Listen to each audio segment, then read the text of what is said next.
My boyfriend said I need to lose weight. I had already lost 30 pounds. Stop scrolling. I need you to read that one more time. She had already lost 30 pounds. 30 pounds. Do you understand what that means? Not 30 pounds that fell off effortlessly. Not 30 pounds from some magic pill or some dramatic surgery. 30 pounds of showing up. Every single day. Of choosing the harder thing when the easier thing was right there. Of saying no when yes would have been so much more comfortable. Of waking up tired and doing it anyway. Of having bad weeks and getting back up. Of rewiring the relationship she had with food and her body and herself, slowly, painfully, one day at a time. 30 pounds of work. 30 pounds of discipline. 30 pounds of becoming someone she was genuinely proud of. And the person who was supposed to love her, the person who was supposed to see all of that, celebrate all of that, be proud of all of that, looked at her and said she needed to lose more. That is the story we are talking about today. And I promise you, by the time we reach the end, by the time we go through everything that happened and everything she decided, you are going to feel something. Not just anger. Something deeper than anger. Something that lives right next to the specific hurt of being looked at by someone who loves you and still found wanting. Stay with me. Before we get into anything else, before we talk about what he said and when he said it and how he said it, I need you to understand who she is. Because that is where this story really begins. Let us call her Maya. Maya is 26 years old. She has been with her boyfriend, let us call him Ryan, for 2 years. They met through mutual friends at a gathering that neither of them had particularly wanted to attend. The kind of meeting that feels almost accidental until it does not feel accidental at all. Maya describes herself, in the post she wrote, in the voice of someone being very careful to be honest rather than sympathetic, as someone who has always had a complicated relationship with her body. Not dramatic. Not clinical. Just complicated. The way it is complicated for a lot of women who grew up in a world that had very specific ideas about what bodies were supposed to look like and spent years absorbing those ideas without knowing they were absorbing them. The magazine covers. The comments from well-meaning relatives at family gatherings. The specific social education of being a girl in a world that grades you on your appearance before it grades you on anything else. Maya absorbed all of it. And it settled in her. Quietly. The way those things settle. Not as a dramatic wound but as a low-level hum. A background noise that said you could be better. You could be smaller. You could be more. She spent her early 20s in a complicated relationship with food. Not an eating disorder, she is careful to distinguish that. But a relationship that was not healthy. That involved restriction and guilt, and the specific misery of someone who has decided that enjoyment is something she has not yet earned. And then at 24, something shifted. She started working with a personal trainer. Not because she hated her body. That is the important part. Not from a place of punishment or self-loathing. But from a place of, I want to be strong. I want to feel good. I want to take care of myself because I am worth taking care of. She changed how she ate.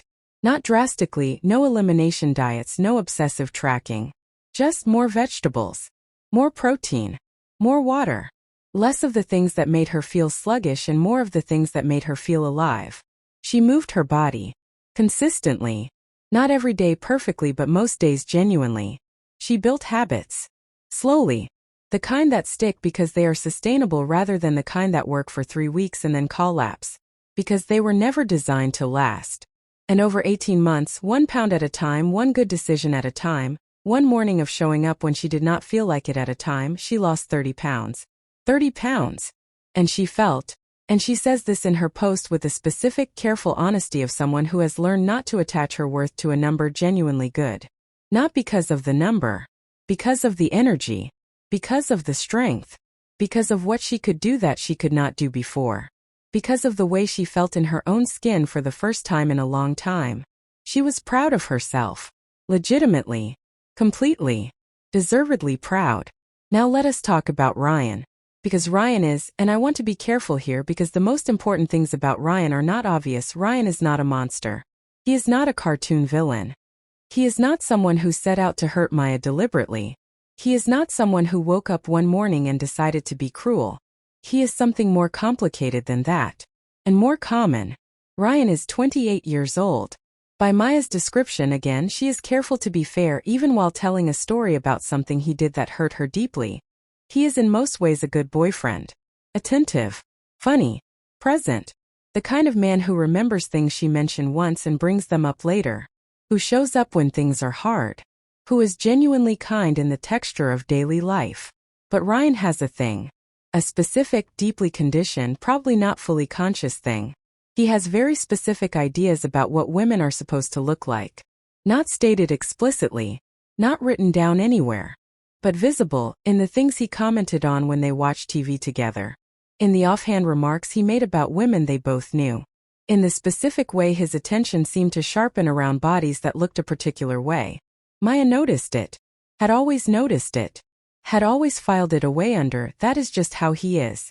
It does not mean anything about us. It does not mean anything about me. She explained it away the way women explain these things away when they love someone and do not want to see what they are seeing. They had been together for about 18 months when Maya really got into her fitness journey. And Ryan was, initially, supportive. He said encouraging things. He noticed when she made healthier choices at restaurants. He commented on her progress. He said she looked great. Maya felt seen. Felt celebrated.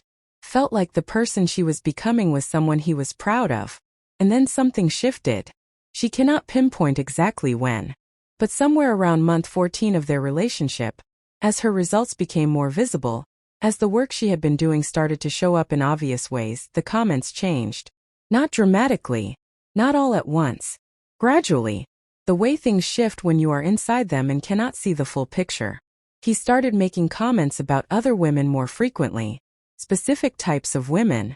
A specific body type that he seemed particularly drawn to. And Maya, who was paying attention even when she told herself she was not, noticed that the body type he kept commenting on was not hers. Even now. Even 30 pounds lighter. Even after 18 months of genuine, sustained, difficult work. She was still not the type. She filed it away. And kept going. The comment happened on a Sunday evening. An ordinary Sunday. They were at his apartment. She had come over after the gym, still in her workout clothes, hair pulled back. That specific post-workout energy of someone who has just done something hard and feels good about it. She was telling him about a new class she had tried that week. About how difficult it was. About how proud she was of herself for getting through it. He was half listening. She could tell, had learned to tell, the difference between Ryan fully present and Ryan half there. He was scrolling through his phone. She kept talking. And then she said something about how she was starting to feel really good in her body. How the progress was becoming visible in ways that felt meaningful to her. How she had tried on a pair of jeans that morning that she had not been able to wear in 2 years. She was smiling when she said it. The specific smile of someone sharing something that genuinely makes them happy. And Ryan looked up from his phone, looked at her, and said, "That is good. But honestly, you still have a ways to go." She says the smile stayed on her face for a moment after he said it. The way smiles do when your brain has not yet caught up to what your ears just heard. And then it faded. He had already looked back down at his phone. Like he had just said something completely ordinary. Like he had commented on the weather. Like he had not just reached into the middle of the thing she was most proud of and left a mark there. You still have a ways to go. 30 pounds. 18 months. Every early morning and every hard decision and every moment she had chosen herself. You still have a ways to go. She did not say anything in the moment. She says she could not find the words. Not because she was too hurt to speak, though she was hurt. But because the comment was so casually delivered, so completely unbothered, that she was not sure what kind of conversation she was about to have. Was he aware of what he had just said? Did he understand what it landed on? Did he have any idea at all, that the thing he had just said so casually while looking at his phone while half present on a Sunday evening was going to change something between them? She went home shortly after. Sat in her car in the parking lot of his building. And stayed there for a while. Just sitting. Just feeling it. Just letting herself feel it without immediately trying to fix it or explain it away, or find the charitable interpretation. Just this hurt. He said something that hurt. He said something that hurt. And I am allowed to feel that. She sat there for 30 minutes. And then she drove home. And posted to Reddit. At 11:30 at night. From her bedroom. Still in her workout clothes. And asked one question. Am I overreacting? That is where part 1 ends. And I know you want to keep going. Because part 2 is where everything deepens. where we find out what Reddit said that night, where we find out about the conversation she eventually had with Ryan, where we find out about the thing he said in that conversation that was worse than the original comment, and where we find out what she decided. Stay with me. Subscribe if you have not already, because part 2 is coming, and it is the most important part. That's so Maya's home, sitting in her bedroom at 11:30 at night, still in her workout clothes. Post is up on Reddit, and the notifications are already starting to come in. But before we get to what Reddit said that first night, before we get to the comments, the verdict, all of it, I need to tell you what happened the next day. Because the next day is where the story really deepens, where Ryan said something that made the original comment look almost minor by comparison, and where Maya made a decision that changed everything. She woke up the next morning with that specific feeling, the one that follows a night where something happened that you have not fully processed yet. Not quite grief, not quite anger, just weight. The weight of something sitting in your chest that was not there the day before. She checked her phone. Reddit had exploded overnight. Hundreds of comments. Thousands of upvotes. She read through some of them while still lying in bed.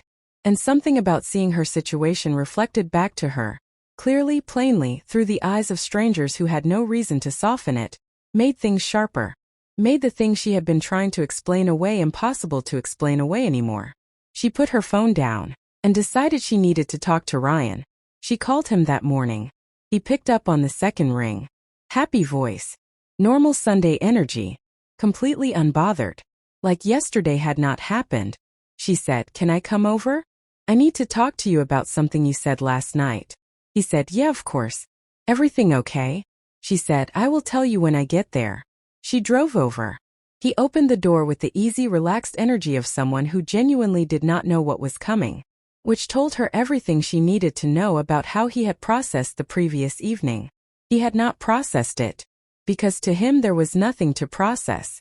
She sat down. He sat across from her, and she said, "What you said last night hurt me." He looked genuinely confused. Said, "What did I say?" And she realized in that moment with a clarity that was almost dizzying, that he did not remember. He had said something that had kept her up half the night, that she had driven home replaying, that she had posted about on Reddit at 11:30 in the evening still in her gym clothes. And he did not remember saying it, because to him it was so minor, so ordinary, so completely unremarkable, that it had not even registered as something worth remembering. She told him what he had said.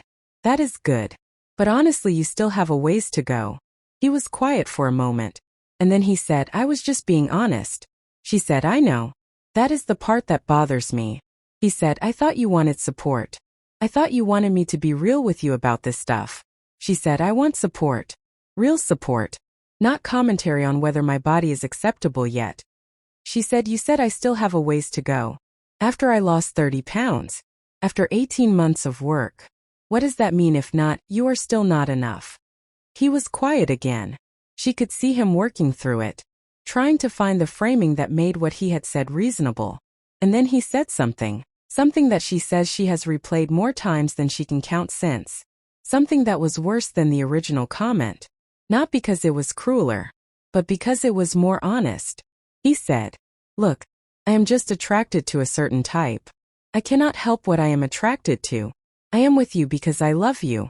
But I am not going to pretend that I would not find you more attractive if you lost more weight. Is that not what you want? To be the best version of yourself?" Read that again. "I am not going to pretend I would not find you more attractive if you lost more weight. Is that not what you want? To be the best version of yourself."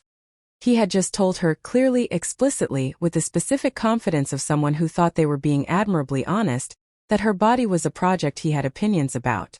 That his attraction to her was conditional on her continuing to change. That the 30 pounds she had lost, the 18 months of work, the discipline, the pride, the mornings she showed up tired, were not enough. That she was not enough. And then wrapped it in the language of self-improvement. Is that not what you want? To be the best version of yourself. Like he was helping her. Like he was on her team. Like this was something he was doing for her rather than something he was doing to her. Maya says she sat very still after he finished speaking. The way you go still when something has just rearranged itself inside you. Not dramatically.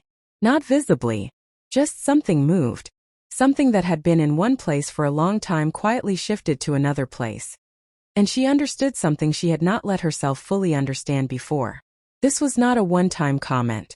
This was not a bad moment from an otherwise good partner.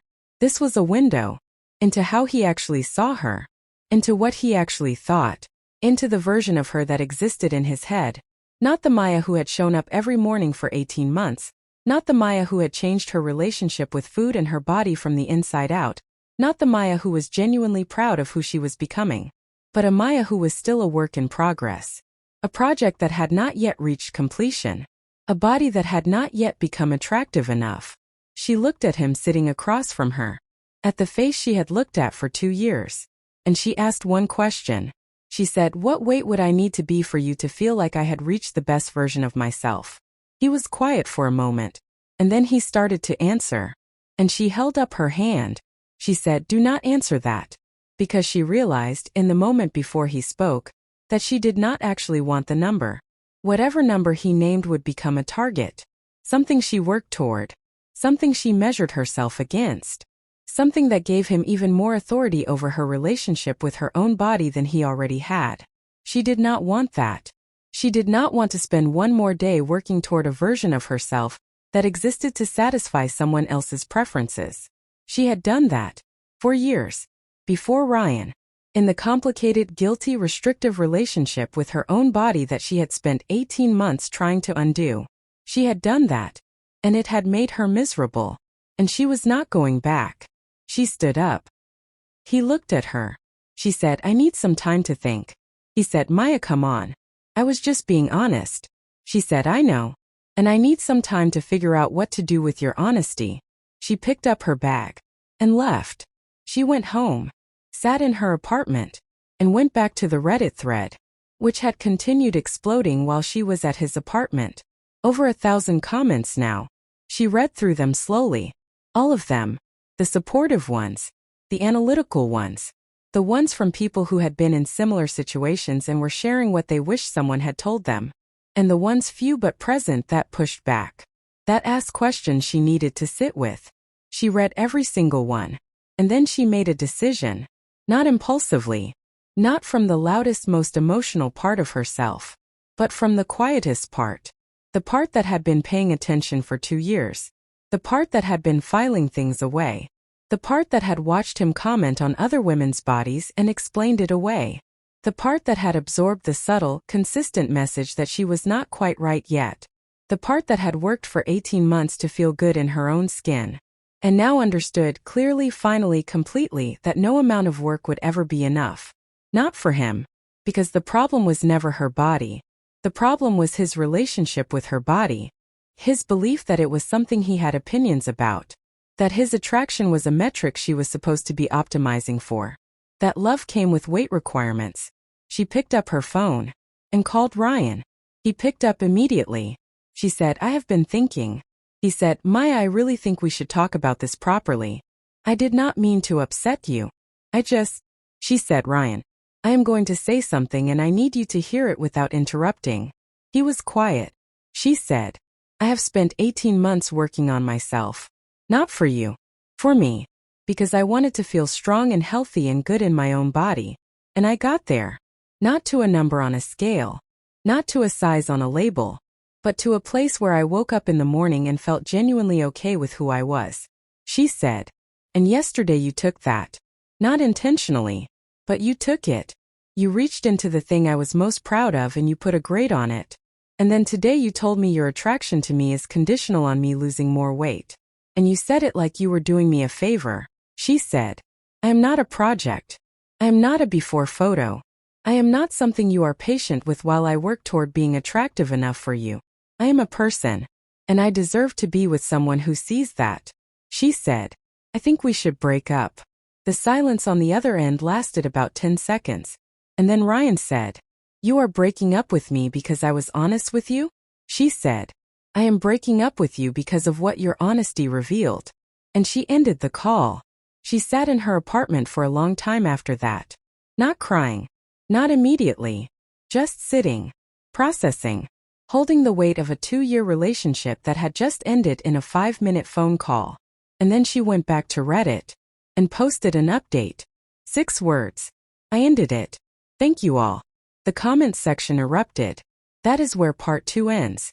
Part 3 is the full Reddit verdict, the comments that helped her get there, the ones that challenged her, the ones from people who recognized Ryan in someone they had loved. And the longer update she posted 2 weeks later, which is quietly, completely one of the most hopeful things I have read. Stay with me. Subscribe if you have not already. Part 3 is next. So Maya posted 6 words. I ended it. Thank you all. And Reddit lost its mind. In the best possible way. Let us go back to the beginning of the thread first. Because the comments that came in that first night, the ones Maya read the next morning before she drove to Ryan's apartment, are the ones that matter most. The ones that gave her the language for something she had been feeling but could not name. The ones that made the thing she had been explaining away impossible to explain away anymore. The very first comment, posted within minutes of her original question, before the thread had even gained momentum, said this. You lost 30 pounds. 30. And his response was, you still have a ways to go. I want you to sit with that for a moment. Not the words themselves. The casualness of them. The fact that he said it while looking at his phone. The fact that your joy, your genuine, earned, legitimate joy about something you had worked incredibly hard for, did not even make him put his phone down. That is the part that tells you everything. Maya said she read that comment at 2 in the morning. And read it again.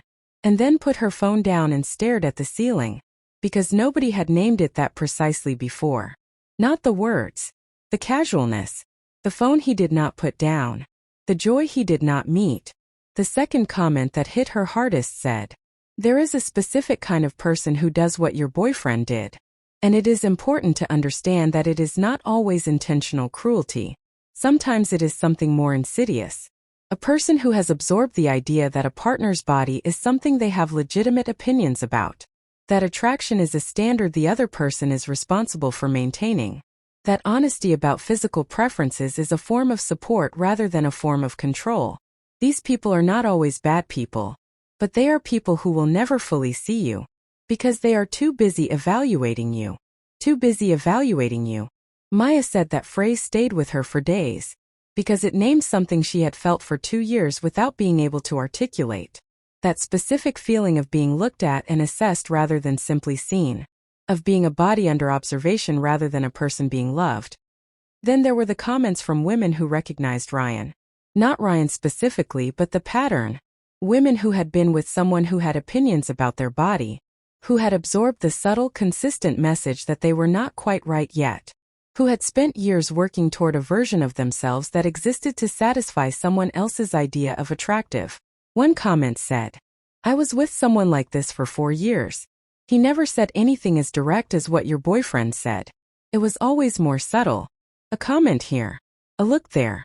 The way he talked about other women. The specific type he always seemed drawn to that was never quite me. And I spent 4 years trying to become something I was never going to be able to become for him. Because the problem was never my body. The problem was that he had decided what my body was supposed to look like, and it was never going to be what I actually looked like. I wish someone had said to me what I am saying to you now. Leave. Not because he is a terrible person. But because you deserve someone who is not keeping score. This comment had thousands of upvotes. And hundreds of replies from women saying this. This exactly. This is the thing I could not say about my own situation until I read it about someone else's. Then came the comments about the language he used. Because the comment section kept returning to one specific thing Ryan had said. Is that not what you want? To be the best version of yourself. One comment said, the weaponization of self-improvement language is one of the most sophisticated forms of body criticism that exists. Because it takes your own goals, your own stated desire to be healthy and feel good, and uses them against you. Says I am not criticizing you. I am supporting your journey. When what it is actually saying is, your body is a problem and I have opinions about how you should solve it. The fact that he used your own language against you, best version of yourself, tells you he has been paying very close attention to what you care about, and using it to make his criticism sound like encouragement. Maya replied to this comment directly. She said, this is the thing I could not figure out how to name. He always framed it as support, as being on my team, And I kept feeling like I was not allowed to be upset because he was just being honest and supportive. But it never felt like support. It always felt like evaluation with better vocabulary. The reply to that was, evaluation with better vocabulary. That is exactly what it was. There were dissenting voices. Not many, but they were there. The most thoughtful one said, I am not going to defend what he said. It landed badly, and it clearly came from a place that is worth examining. But I want to ask a question that I think is worth sitting with. Is it possible that two people can have genuinely incompatible preferences and both be valid? He may have a type. That type may not be you at any size. That is painful, deeply legitimately painful. But is it a character flaw? Or is it just incompatibility? The question is not whether he is a good person. The question is whether he is the right person. Maya said she sat with this comment for a long time, because it was asking something different from the others. Not is he wrong, but is he right for you? And she found, when she got very honest with herself, that the answer was no.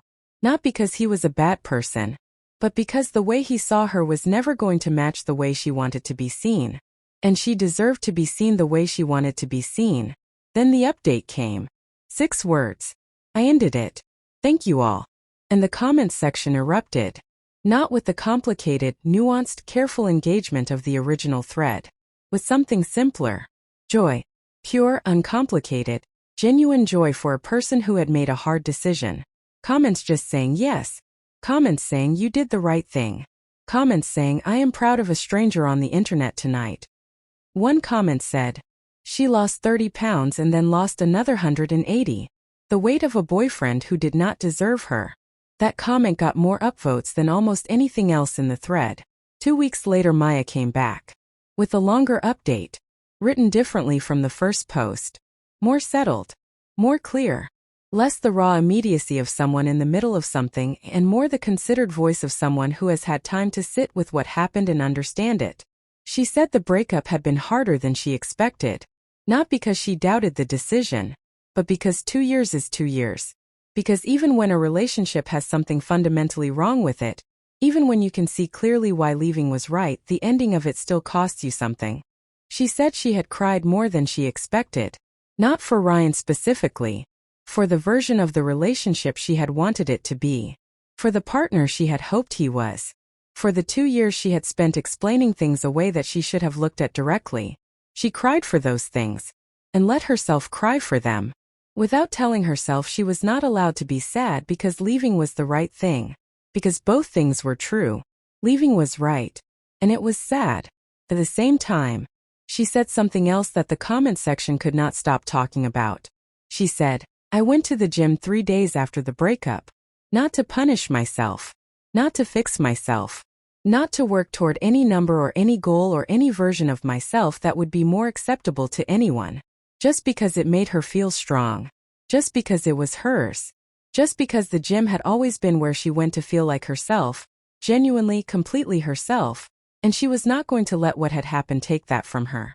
She said, I put on my headphones and I worked out harder than I had in months. And at the end of it I sat on the floor catching my breath, and I felt something I had not felt in a long time. Like my body was mine.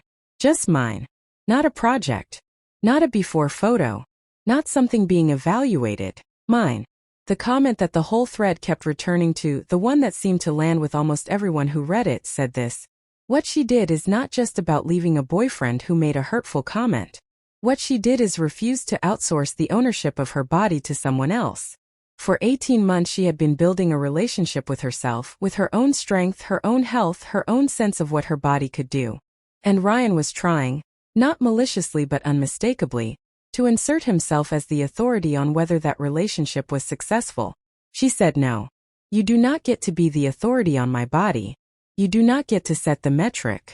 You do not get to define when I have arrived. That is mine. All of it. Mine. Maya replied to this one. She said, I have read this comment 8 times. 8 times. Because it said the thing she had been trying to say to herself for 2 years and had never quite managed. You do not get to be the authority on my body. That was the thing. That was the whole thing. She ended her update with one paragraph. She said, someone asked me in the comments if I was scared to be single. And I thought about it honestly. And the answer is, not as scared as I was to spend one more year being evaluated by someone who was supposed to love me. Not as scared as I was to keep working toward a version of myself that existed to satisfy someone else's preferences. Not as scared as I was to keep explaining away the feeling that I was never quite right. Single is just mine. And mine feels really good right now. So what do we take from this story? I think there are two things. The first is about bodies. Your body is not a project someone else gets to have opinions about. Not your partner. Not your family. Not strangers on the internet. Not anyone who has not been invited to the conversation. 30 pounds is 30 pounds. 18 months is 18 months. That work belongs to Maya. The results belong to Maya. The pride belongs to Maya. And the authority over whether it is enough, that belongs to Maya too. Not to Ryan. Not to anyone else. Just her. The second thing is about honesty. Ryan thought he was being honest. He probably even thought he was being kind. Giving her real feedback, not empty validation, treating her like someone who could handle the truth. But there is a difference between honesty and evaluation. Honesty says, I feel something and I need to tell you. Evaluation says, I have assessed you and here is my verdict. Ryan was not being honest. He was evaluating her and calling it honesty. And she finally, clearly, completely, without apology said no. I do not accept your evaluation. I am not a thing you evaluate. I am a person you love or you do not. And if my body is something you are grading, then you do not. Drop a comment. Tell me if you have ever been in Maya's position. Tell me if you have ever had someone frame their criticism of your body as support. Tell me if you have ever explained away a feeling that deserved to be looked at directly. Because I think a lot of you have. And I think a lot of you needed to hear this story today. Subscribe if you have not already. Because this is what we do every single week. Real stories. Real people. Real moments where someone finally stops accepting less than they deserve. Hit that subscribe button right now. Bell icon on. And I will see you next week. With a story that is going to hit just as hard. Promise.